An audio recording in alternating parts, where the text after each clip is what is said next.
Pour apporter vos témoignages sur l'actualité, appelez Jean-Michel Apathy au 39 21. 50 centimes la minute, plus coût de l'appel. 13h12 sur Europe 1, c'est la suite d'Europe Midi avec Jean-Michel Apathy et Maxime Switek. Et avec vous ce midi au 39-21, un seul sujet. François Hollande sera demain l'invité d'Europe 1 entre 7h30 et 8h30. Sondage IFOP pour l'occasion avec deux chiffres intéressants. 86% des personnes interrogées considèrent que non, ça ne va pas mieux pour la France en général, contrairement à ce que dit le président. Mais 51% répondent que oui, ça va mieux pour elle à titre personnel. Et pour vous, est-ce que ça va mieux ? Appelez-nous au 39-21. C'est ce que nous allons donc voir tout de suite. Jean Garrigue, vous nous avez rejoint pour nous accompagner dans ce dialogue avec les auditeurs d'Europe 1. Bonjour Richard. Bonjour Richard. Vous êtes à Besançon. Oui, c'est ça. C'est ça. Ça va mieux pour vous ? Eh bien, écoutez, pour moi, ça va formidablement mieux depuis 2 mois. Ah, très bien. Pourquoi 2 mois ? 2 mois parce que j'ai retrouvé un poste, mais en quittant la France. Ah, d'accord. Vous avez été où ? Voilà, donc j'ai trouvé un poste sur Suisse. En Suisse, d'accord. Voilà, parce que quitte à me déplacer loin, puisque c'était déjà le cas en France, il y a un moment, puisqu'on ne me donnait pas l'opportunité de retrouver un poste intéressant sur France, eh ben, j'ai commencé à regarder chez nos voisins helvètes, et tout le monde me mettait des hauts là en disant « Oui, mais tu sais, il faut beaucoup d'heures. » Moi, je m'en fiche, je les faisais déjà puisque j'étais cadre. Et finalement, depuis 2 mois, mais c'est un pur bonheur parce que j'ai gagné en qualité de travail, réellement. Et puis en qualité de vie, parce qu'avec le salaire que j'ai sur Suisse, et ben du coup, ça me permet de faire profiter ma fille, ma compagne. Vous travaillez dans quel domaine, Richard ? Alors, je suis responsable projet. Donc là, dans une société de transport, mais en France, j'ai travaillé dans l'industrie comme chef projet et responsable de région pour un grand groupe français. Et vous avez été longtemps au chômage en France ? Vous aviez du mal à trouver un emploi qui correspondait à votre qualification ou à vos souhaits ? Oui, tout à fait. C'est-à-dire que j'ai eu plusieurs années de missions, de contrats, de choses comme ça. Et malgré le fait d'avoir repris une formation pour passer une formation diplômante d'un niveau BTS, après m'être battu pendant des mois avec les services Pôle emploi pour obtenir une formation en anglais et pour laquelle il était reconnu par ces mêmes services qu'elle m'était impératif, mais dans le même courrier on me disait qu'on ne pouvait pas me l'accepter.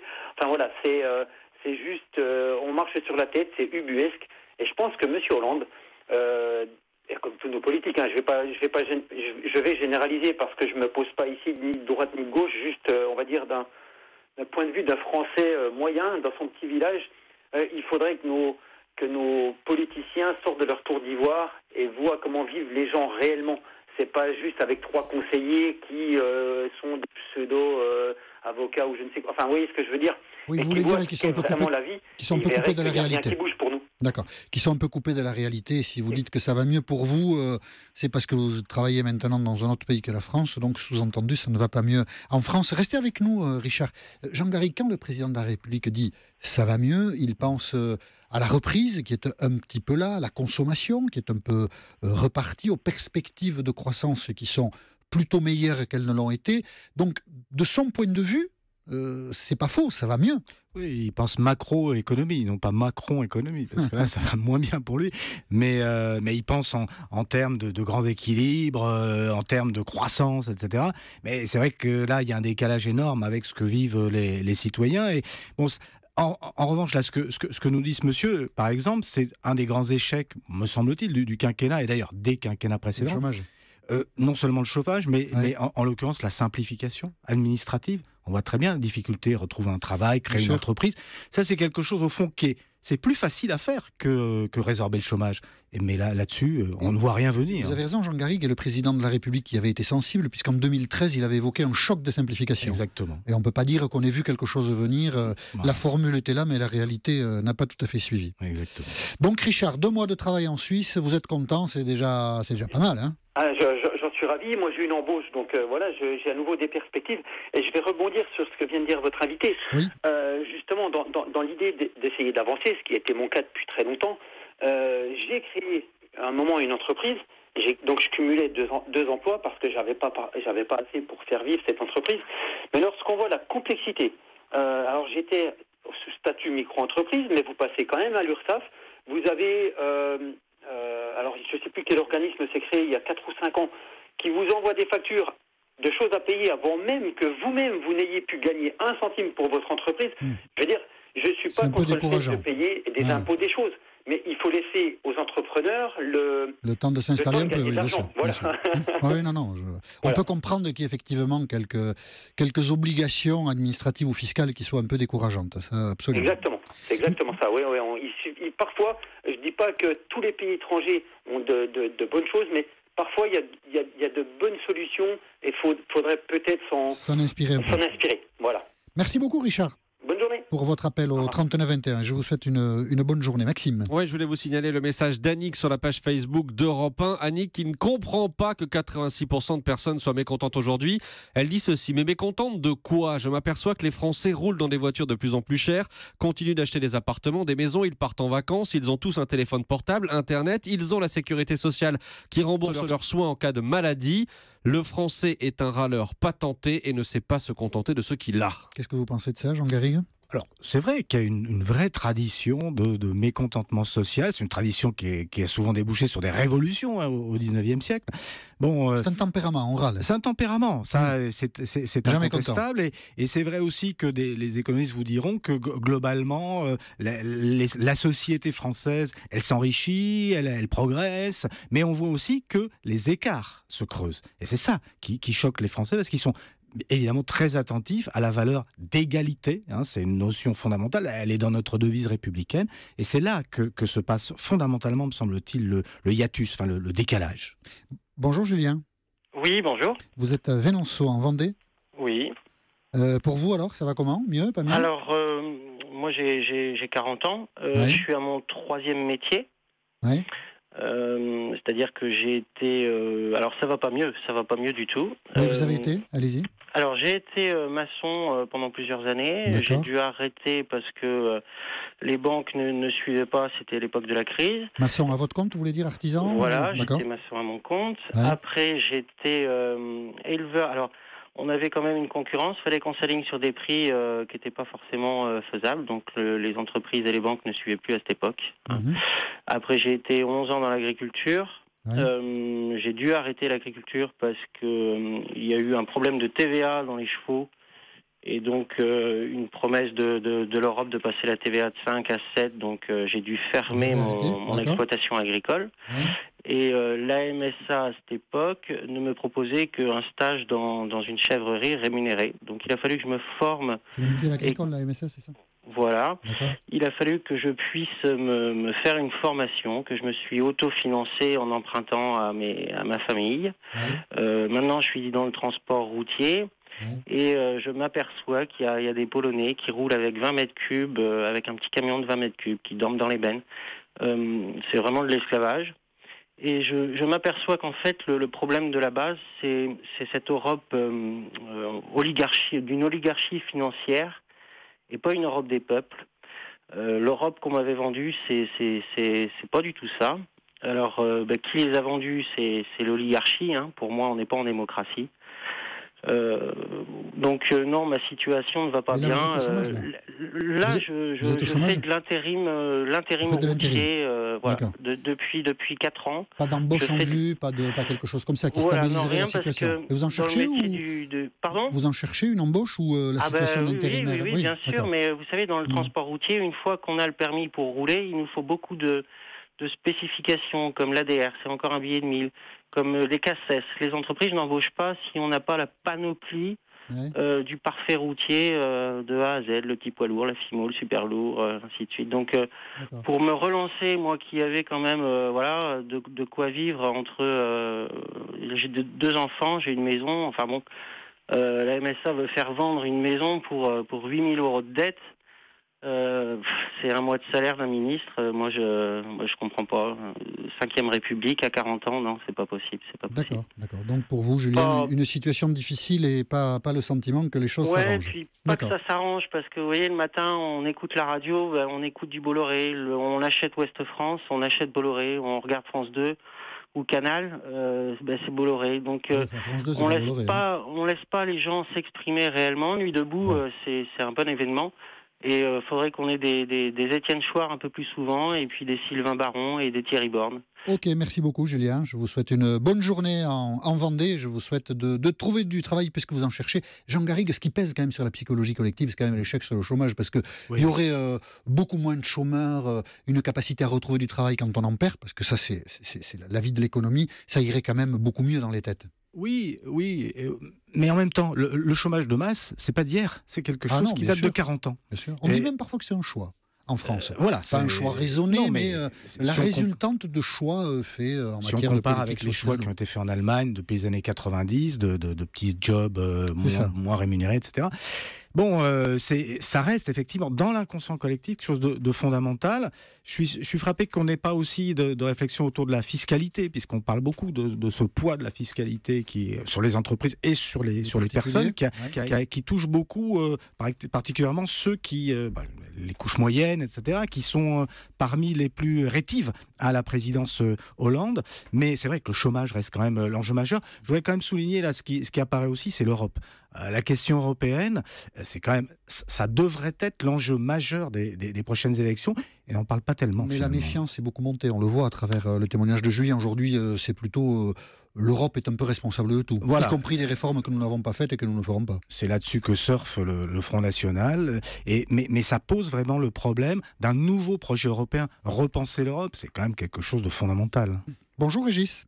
Oui, bonjour Jean-Michel et Maxime et vos invités. Vous êtes à Paris. Vous allez me demander si ça va bien. Ben, je vais aller vous demander si ça allait bien, dans la vie en général. Et si ça va mieux, c'est ça surtout. Ça va mieux.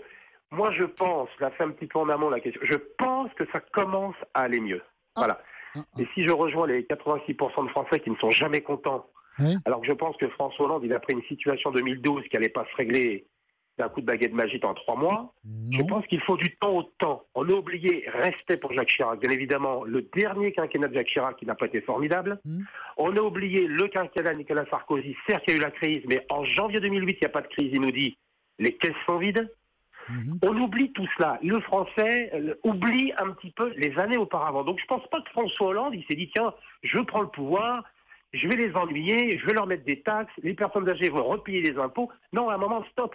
Je pense qu'il fait du mieux qu'il peut. Et puis arrêtons tout le temps de nous plaindre. Mais bien sûr qu'il y a des gens dans la précarité, mais arrêtons de nous plaindre. Arrêtons de nous plaindre et prenons-nous un peu en main. François Hollande lui-même convenait très récemment que peut-être son discours de campagne n'avait pas pris en compte la situation telle qu'elle était, telle qu'il allait la trouver, telle qu'il allait devoir la gérer. Et peut-être que ça affaiblit aussi l'autorité, la légitimité peut-être quand on est ensuite au pouvoir.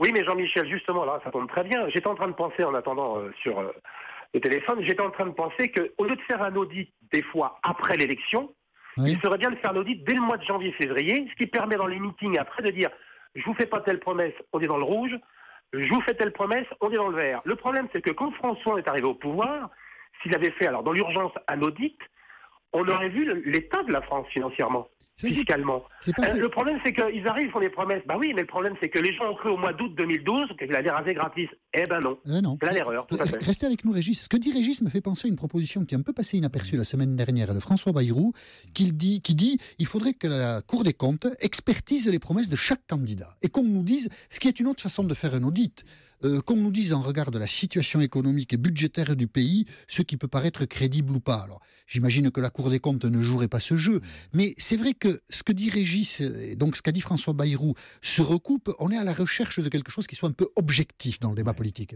Bon, comme toujours, François Bayrou a une bonne idée, et il a des bonnes idées depuis 2002, mais il ne trouve pas les troupes pour le suivre.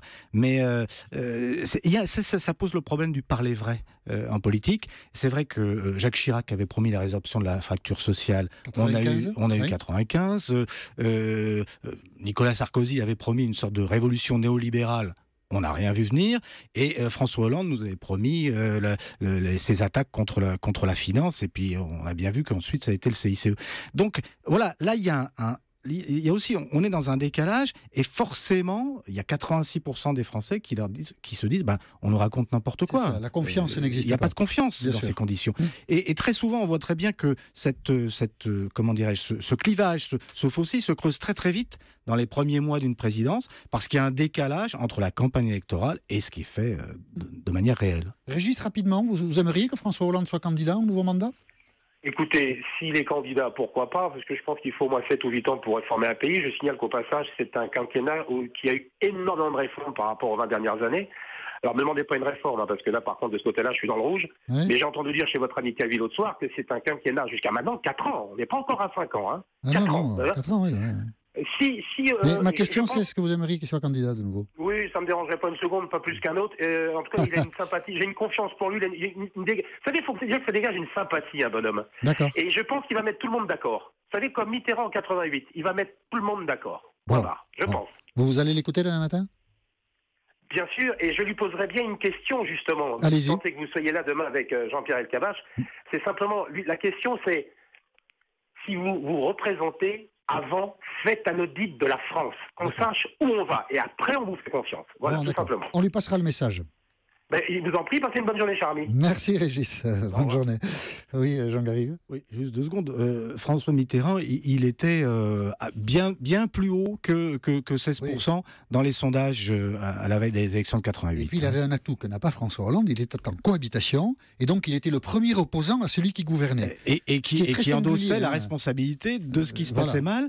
Et en plus, François Mitterrand, il contrôlait la famille socialiste, ce qui n'est pas tout à fait le cas de François Hollande. C'est pas tout à fait le cas, effectivement.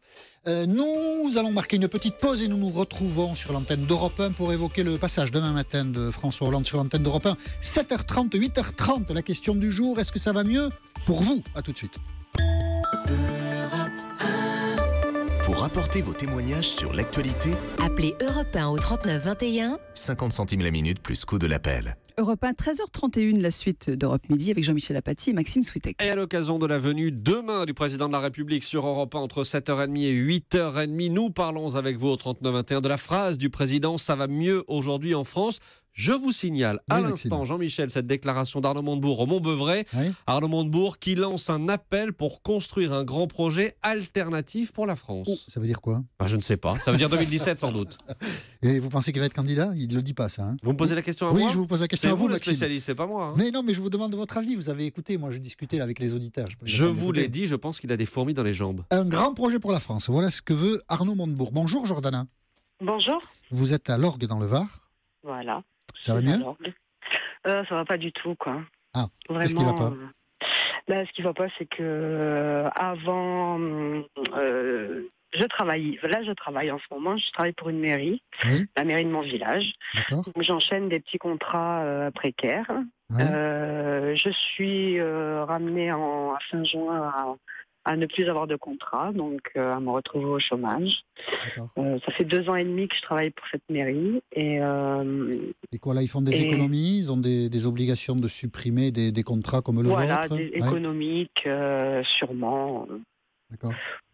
Ça, c'est leur problème. Je sais pas. Ils vous ont pas expliqué plus que ça. Voilà, moi je sais que j'ai travaillé 45 heures pendant 2 ans et demi par semaine. Ouais. J'ai un contrat entre 20 et 35 heures. On n'a jamais été dans les lois. Je me suis donné pour ce travail. Aujourd'hui, j'ai mon salaire qui tombe. Je suis à moins de 200 tous les mois parce que j'arrive plus. J'ai plus de charges que ce que je touche. Mon loyer me prend 60% de mon salaire et je ne suis que dans un T2. Donc, c'est pas non plus et vous n'avez pas de perspective parce que vous avez accumulé de l'expérience pendant 2 ans. Il n'y a pas, une embauche ailleurs qui se profile. Il n'y a pas quelque chose qui se présente pour vous. Non, il n'y a rien du tout qui se présente. Donc la situation est difficile. La situation est très difficile. Je suis aidée de aucune part parce que je n'ai pas d'enfant et que je déplace le plafond de toute aide possible d'une centaine d'euros au maximum. Donc, j'ai pas d'aide à la mutuelle. Mon employeur n'a pas pris de mutuelle pour ses employés. Je me suis même retrouvée hospitalisée il y a une semaine de ça, à me retrouver à 450 € de forfait journalier d'hospitalisation. Je n'ai plus de quoi payer mon loyer, mais je travaille. Donc, ce que je voulais dire, c'est que j'ai été au RSA. Ouais. J'ai été au RSA et j'étais beaucoup plus heureuse au RSA parce que je savais pourquoi je grattais les murs pour manger. Tandis que là, aujourd'hui, je travaille, je donne ma vie à mon travail. Je suis aide à domicile pour les personnes âgées, malades. Donc, je donne ma vie, je donne mon physique. Et au final, ce que je récolte, c'est que je suis surendettée, que je ne sais plus où, je ne sais pas où je vais, et que je pense que dans ce pays, on ne saura jamais où on va. Si on n'est pas né dans la bonne famille ou si on n'a pas une aide financière ou quoi que ce soit, on n'a rien, quoi. On est des pions. Et... Si vous arrêtez de travailler, là, vous avez droit à des indemnités chômage? Oui, je vais avoir un indemnité chômage. Ça va me rapporter le prix de mon loyer. Et puis, vu qu'on est étudié sur 12 mois en arrière, je n'ai droit à aucune aide, je n'aurai pas droit d'aide pendant 12 mois. Donc, enfin, je veux dire... Donc, c'est une sale période, là, pour vous? C'est une très mauvaise période et je travaille pour la mairie de mon village. Donc, c'est le meilleur emploi que j'ai pu avoir dans ma vie. J'ai 33 ans, je suis pas vieille, mais je suis encore plus malheureuse que ce que j'étais avant. Bon, mais écoutez, je vous souhaite du courage, Jordana, pour faire face à la situation difficile. Et juste pour rajouter une petite chose, je ne voterai plus dans ce pays. J'ai brûlé ma carte d'électeur parce que j'ai voté François Hollande et j'en ai honte. Et quand je les entends, leurs déclarations 49.3, tout ça, tous ces passages en force, moi je veux dire que j'ai honte de mon pays et je suis française et j'ai honte. Et mon principal but aujourd'hui, c'est d'économiser de l'argent pour me casser d'ici. Voilà. Voilà. Voilà. Bon courage, elle est un peu énervée, la jeune fille. Non, mais écoutez, on peut comprendre que parfois, quand la vie est difficile, voilà, on l'entend et ça fait du bien aussi de pouvoir l'exprimer sans doute. Ouais, voilà, et je ne sais pas trop quoi vous dire parce que voilà, je comprends que, votre situation est difficile. Voilà. Et je pense qu'on est énormément dans ce cas-là. Et voilà. Merci, merci beaucoup, Jordana. Bonne journée à tout le monde. Bonne journée dans le Var. Au revoir. Au revoir. Oui, Jean Garrigue, ça, la pauvreté, les difficultés de certains, tout ça, évidemment, c'est extrêmement troublant parce que ça pose le problème d'un système qui est, au fond, en Europe, le système de protection sociale le plus abouti et le plus onéreux, qui pèse sur les dépenses publiques. Et puis, d'un autre côté, comme ça, une déferlante de cas de ce type où on voit une incapacité de l'État et de la société en son ensemble à donner un espoir à toute une partie des Français par manque d'adaptation, de souplesse du système. On voit très bien la difficulté à trouver quelque part une formation professionnelle, quelque chose qui pourrait réorienter la carrière de cette dame. Et là, il y a vraiment un paradoxe, un manque d'efficacité du système qu'il faut absolument réformer. Bonjour Tiffany. Oui, bonjour Jean-Michel. Vous êtes à Billy-sur-Aisne? Oui, c'est moi. C'est vous. Je me demandais si je prononçais bien surtout. Donc Billy-sur-Aisne dans l'Aisne. C'est ça. Ça va mieux ou ça va pas mieux? Ça va bien. Bon. Ah ben déjà c'est pas mal ça. Dans l'ensemble ça va bien. Ouais. Après toujours cette petite angoisse des fois arriver le 15 du mois quand tout est prélevé en se disant mince il reste déjà plus que ça et à la fin bon ça va on arrive à gérer mais il faut toujours faire attention. Bah toujours. Hein. Mais vous avez du travail? J'ai du travail, je me plains pas. Bon, je suis à mon compte, donc j'ai quand même cette boule au ventre que tous les chefs d'entreprise connaissent quand on voit le carnet de rendez-vous où il y a des trous. On se dit mince. Qu'est-ce que vous faites? Il se remplit. Je suis coiffeuse à domicile. D'accord. Il se remplit, hein. Sincèrement, il se remplit. Il se remplit parfois au dernier moment parce que de toute façon, les gens consomment comme ça maintenant. Oui. C'est comme le coiffeur, c'est comme une envie de pipi, puis comme pas mal d'autres choses. Mais toujours se demander est-ce que le RSI, il faut le payer, le RSI n'attend pas, et puis toutes les autres charges qui vont avec, quoi. Mais il y a du travail, il y a de l'activité, il y a des gens qui consomment. Il y a de l'activité. Après, je me plains pas, je gagne ma vie, mais bon, le soir, je rentre parfois il est 22h. Ah oui, ça évidemment. Et on travaille pas loin de 6 jours sur 7, donc bon ben voilà. Après, on n'a rien sans rien, mais quand vous avez quelqu'un qui vous téléphone et qui vous demande vos tarifs et puis qui vous disent bah non l'autre elle est beaucoup moins chère et que pourtant enfin je veux dire je suis pas non plus excessive au niveau de mes prestations. Ça fait un peu peur parce que les gens cherchent vraiment à consommer au plus bas possible. Oui, tout le monde fait très attention et donc évidemment quelqu'un comme vous qui est à votre compte, vous en subissez un peu les conséquences. ça. bon. Et puis bon, après, on se déplace chez les gens et des fois, je dis à mon mari, je vois des choses, mais j'aurais jamais pensé voir ça de ma vie, quoi. Quoi, des Il y situations a des gens difficiles. qui vivent dans une misère pas possible. Et physiquement, quand on les voit à l'extérieur, quand on les croise, etc., on n'en a pas du tout idée de ça. Et quand on rentre chez eux, à l'intérieur, on voit d'autres choses. Merci beaucoup. C'est ça. Merci beaucoup, Tiffany. Je vous en prie, je vous souhaite une bonne journée. Moi aussi, une très bonne journée. Merci. Donc, bonne journée dans l'Aisne. Jean Garrigue, on a l'impression, pour en terminer, que 2017, ça ne sera pas une campagne enthousiasmante où il se produira quelque chose qui redonnera confiance dans la politique. Non, je crois que c'est impossible de promettre le grand soir. D'ailleurs, au fond, François Hollande ne l'avait pas promis non plus en 2012. Je me souviens de Jean-Marc Ayrault qui disait bon, maintenant on va reprendre le travail, sans enthousiasme. Celui qui promettrait monts et merveilles courrait le risque d'être désavoué au bout de quelques semaines. Merci Jean Garrigue de nous avoir accompagnés dans ce dialogue avec les auditeurs d'Europe 1. Je vous rappelle donc que François Hollande sera l'invité exceptionnel d'Europe 1 entre 7h30 et 8h30 demain. Et nous nous retrouverons ensemble sur l'antenne d'Europe 1 à partir de 13h10 et par l'intermédiaire du 39-21. Dans 2 minutes, les découvertes d'Europe Midi avec toute l'équipe pour parler de cinéma, de gastronomie, de télé. Et en plus, en bonus, Mathieu Noël, là tout de suite.